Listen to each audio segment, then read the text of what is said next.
માં આદ્યશક્તિ અંબે માં જય સાક્ષાત બિરાજે છે તે શક્તિપીઠ અંબાજીમાં નવરાત્રિને લઈને ભક્તોનો ધસારો જોવા મળ્યો છે। અંબાજી મંદિરમાં મંગળા આરતીમાં પણ મોટી સંખ્યામાં ભક્તો જોડાયા હતા। તો નવરાત્રિને લઈને અંબાજી મંદિરને રંગબેરંગી ફૂલોથી શણગારવામાં આવ્યું છે। અંબાજી મંદિરનો ચાચર ચોક પર મોટી સંખ્યામાં માઈ ભક્તો જોવા મળ્યા હતા। મોટી સંખ્યામાં ભક્તો આવતા મંદિરમાં પ્રસાદને લઈ વધારાના કાઉન્ટર પણ ઊભા કરાયા છે।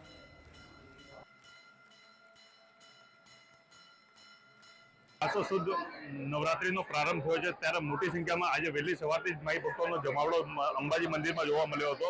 આજે વહેલી સવારે માતાજીની મંગળા આરતી 7:30 કલાકે કરવામાં આવી હતી, જેમાં મોટી સંખ્યામાં માઈ ભક્તો દૂર દૂરથી માના દર્શનાર્થે ઉમટી પડ્યા હતા અને લાંબી લાંબી લાઈનો માઈ ભક્તોથી ઉભરાઈ હતી। આજે આ જોઈ શકાય છે કે આ માતાજીનો ચાચર ચોક છે અને ચાચર ચોક પણ માઈ ભક્તોથી ઉભરાઈ રહ્યો છે। મોટી સંખ્યામાં માઈ ભક્તો માં અંબાના દર્શનાર્થે આવી ચૂક્યા છે ત્યારે આ ભક્તોની ભારે ભીડ જોતા અંબાજી મંદિર દેવસ્થાન ટ્રસ્ટ વતી વધુ પ્રસાદના કાઉન્ટરો ખોલવામાં આવ્યા હતા, જેથી કોઈ પણ માઈ ભક્તોને તકલીફ ના પડે। ભાદરવીમાં જે પ્રકારની લાઈનો લાગી હતી તેને જ લઈને અત્યારે જે નવરાત્રીમાં મોટી સંખ્યામાં માઈ ભક્તો માં અંબાના દર્શનાર્થે આવતા હોય છે તેને ધ્યાને રાખીને આજ રોજ વધારાના નવા કાઉન્ટર માઈ ભક્તો માટે પ્રસાદને લઈને ખોલવામાં આવ્યા છે। તો કહી શકાય કે આજે જે નવરાત્રીનો મહાપર્વ ચાલી રહ્યો છે તેમાં મોટી સંખ્યામાં માઈ ભક્તો માં અંબાના દર્શનાર્થે અને આરાધના કરવા પહોંચી રહ્યા છે।